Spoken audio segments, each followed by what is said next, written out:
Streamer University.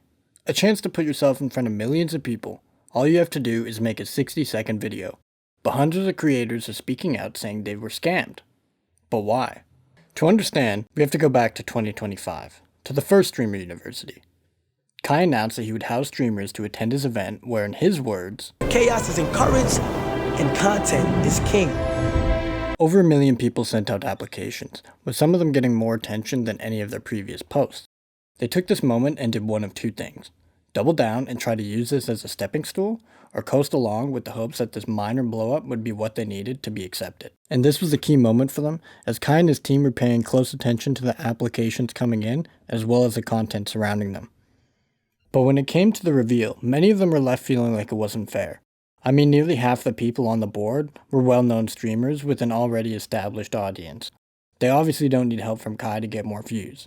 But would it have even worked without them? Once the event had started and orientation was over, the crowd dispersed to find their dorms and group up with their people. Some stayed there for the most part, and others walked around interacting with their fellow streamers, meeting new people, and creating content they never would have had the opportunity to before this. Some of the small creators who were willing to put themselves out there had increased their following by nearly 100 times, while others had failed to take advantage of the opportunity in front of them.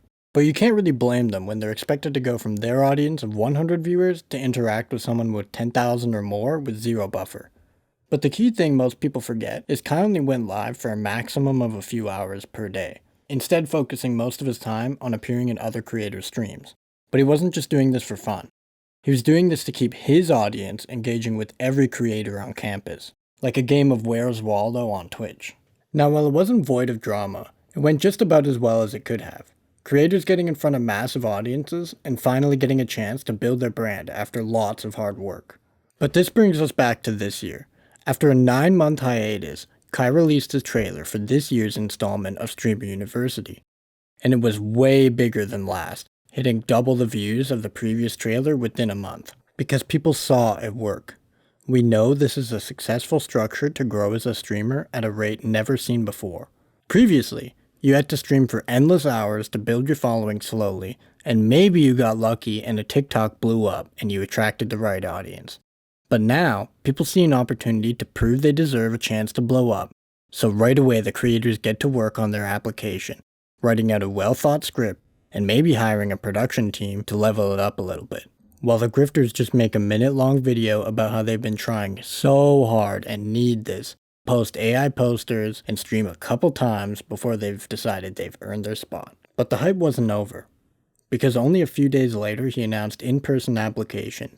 And this is where the intent of the whole thing becomes clear. Anyone who is truly passionate about making content could come out and prove in person that they deserved a spot. But that wasn't the point of the events. It was a chance to get in front of the biggest streamer on the platform and showing his audience that you're worth checking out. Yet people were outraged at the fact that only a select number of people actually made it in, and claimed it was only people he knew. However, if you watch any of the videos from the in-person applications, you'd have to be watching Twitch 24/7 to recognize more than half the people there.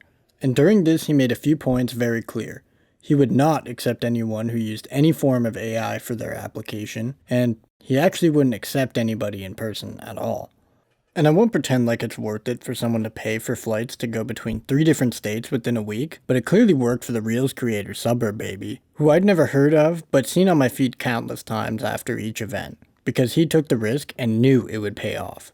Then we get the thing that set everyone off. Kai announced a class list for 2026, and it had some similarities, with well-known streamers to keep viewers' eyes on the event, but there was also some key differences. I mean, there's no hiding that after 2 years of expressing how much he hates girl content, he put Aisha Sophie on the list, who not only has a strong audience on Twitch already, but is mainly known for her OnlyFans content and her involvement with the Bop House.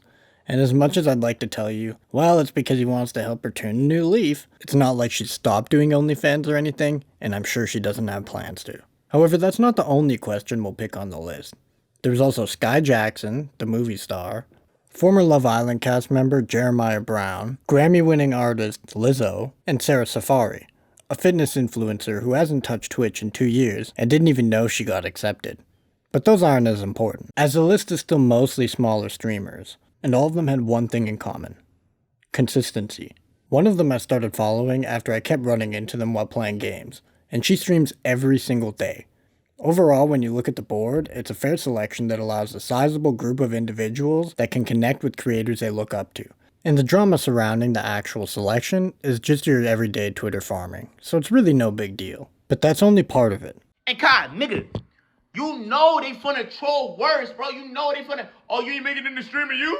Damn, this nigga ain't making it in the Clover Boys, and he ain't making it in the stream of you. Damn, you ain't living in the mansion, bro? What happened? God don't fuck, these niggas don't fuck with you. God damn, bro.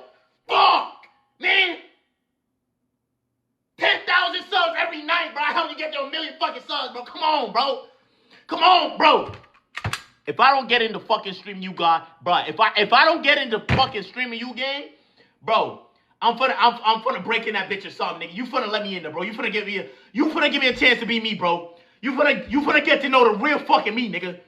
Tired of this shit, bro. If you don't recognize him, his name is Malik, who's mainly known for his NPC live streams on TikTok, where he would dress up like Spider-Man and do stunts for gifts. During Kai's second and third Mafiathon, he brought him on to take over the night shift, one of the many things he did during that marathon that changed the very concept of a subathon completely. And he put up amazing performances along with the Office Drummer to bring in thousands of subscribers every night. But after not making it into this year's class, he took to TikTok to express his frustration in the video you just saw. But he was acting, just like the dozens of other streamers who have been making content surrounding their denial. You're not black! You're not at Streamer University! But hundreds of other creators are doing the same thing 100% seriously, not understanding the possible repercussions for publicly hating on the biggest streamer on Twitch, not understanding what it actually takes to grow on the platform. Lots of streamers will tell you the best way to grow is to reach out to other creators and ask for a collab. Obviously you won't hit every shot you take, but if you don't try, how are you ever going to succeed? I mean, that's how Cinna blew up. She was reaching out to Agent, and he was more than willing to collab with someone he'd never met before. But instead, smaller creators are taking to Instagram and voicing the fact that they put maximum effort, yet still weren't accepted in place for people that I've mentioned before and other larger streamers. But all this proves to me is that they not only didn't watch or pay attention to the first Streamer University, they didn't understand the point of it. So now we're left with larger creators claiming it was rigged, which is half true. He obviously let in his own siblings and friends, but this is nothing different from the last year. But there's also no world where he goes and handpicks all of these small creators in his own time. So it's not rigged in the sense that he curates a whole group by himself, but he is choosing which of his friends and big creators are getting in, and which aren't. But seeing all these people talking about the effort they put in, without getting accepted, was what really troubled me, and brought me to investigate further into this whole situation. And after looking through, I noticed a common theme. These streamers either used AI art, or hadn't streamed in over a week. Which if you really wanted to be accepted, would you not follow the content around it? At least stream for an hour before bed? All you have to do is put in some effort towards a goal, and I would understand the frustration. But all the people that did really try, followed the instructions, and continued being consistent up until the reveal. But they still aren't posting these things because of something Kai said that all these creators are missing. Streaming University is happening every goddamn year. For as long as I am alive. So many creators on any platform will tell you it takes years to make something out of it. And this is true for literally every career. So if they really wanted to get in, why would they decide after one failed application they should give up and stop streaming, take to Instagram to make a reel about how evil Kai Cenat is, if they could have gained 100 times their current following over the next year, and maybe being one of the applicants that the small creators look up to. But I guess it's a lot easier to just drama farm. And that's what I hate about the internet right now. You get so many clicks off drama. But I'm saying all this to tell you two things. Most of the information surrounding this is just someone exaggerating in order to grab your attention. And if you're a creator who is hoping to get in, keep working towards your goals.